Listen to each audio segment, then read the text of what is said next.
তোমার অনেক লিমিটেশন থাকতে পারে, তোমার চাহিদার অনেক ঘাটতি থাকতে পারে, পারিবারিক যোগান অনেক কম থাকতে পারে, কিন্তু তুমি যখন স্বপ্নগুলো দেখবা, স্বপ্নের পিছনে লেগে থাকবা, তখন সেটা তোমাকে সফলতার দিকে নিয়ে যাবে।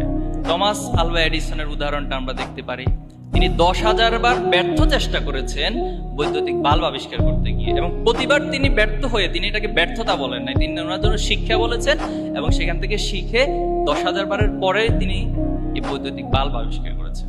মজার একটা ঘটনা আছে, উনি যখন প্রাইমারি স্কুলে গিয়েছিলেন, তো প্রাইমারি স্কুলের শিক্ষক টমাস আলভা এডিসনের কাছে একটা চিঠি লিখে ধরিয়ে দিলেন যে তুমি এটা তোমার মায়ের কাছে দিবা। তো স্বাভাবিকভাবে তিনি সেটা আনলেন এবং মায়ের কাছে দিলেন। মা সে চিঠিটা দেখে মায়ের চোখ দিয়ে পানি বের হচ্ছিল, গড়িয়ে পড়ছিল, কান্না করছিলেন মা। তো টমাস জিজ্ঞাসা করলো যে মা তুমি কান্না কেন করছো, চিঠিতে কি লেখা আছে? তখন তার মা বলেছিল চিঠিতে লেখা আছে যে আপনার সন্তান টমাস একজন অসাধারণ ব্যক্তি। কি বলেছে? আপনার সন্তান টমাস একজন অসাধারণ ব্যক্তি।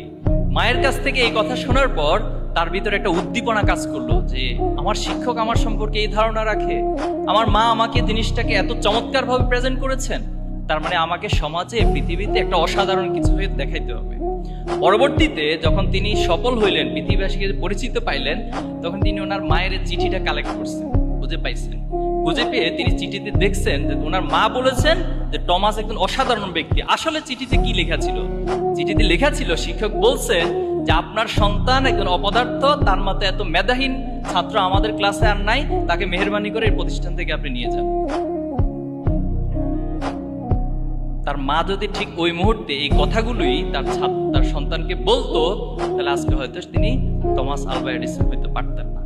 এজন্য আমাদের এই উৎসাহ উদ্দীপনা, আমি অভিভাবকদেরকে অনুরোধ করবো, মাঝে মাঝে আপনার কাছে মনে হইতে পারে হতাশার অনেক কারণ থাকতে পারে, বাট উৎসাহ উদ্দীপনাটাকে কখনো কমিয়ে দিবেন না, এবং এই উৎসাহ উদ্দীপনার প্রচেষ্টাই একটা সময় আমাদেরকে সফল করবে।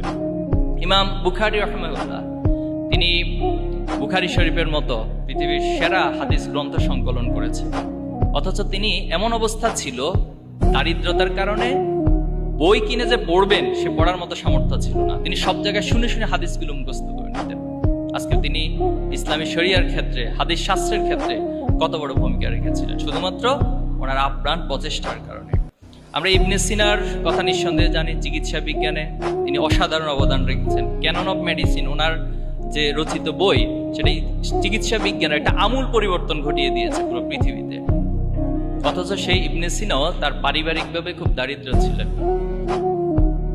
এজন্য আমাদের কাছে মাঝে মাঝে হতাশার অনেক কারণ আসতে পারে, বাট আমরা হতাশ হব না।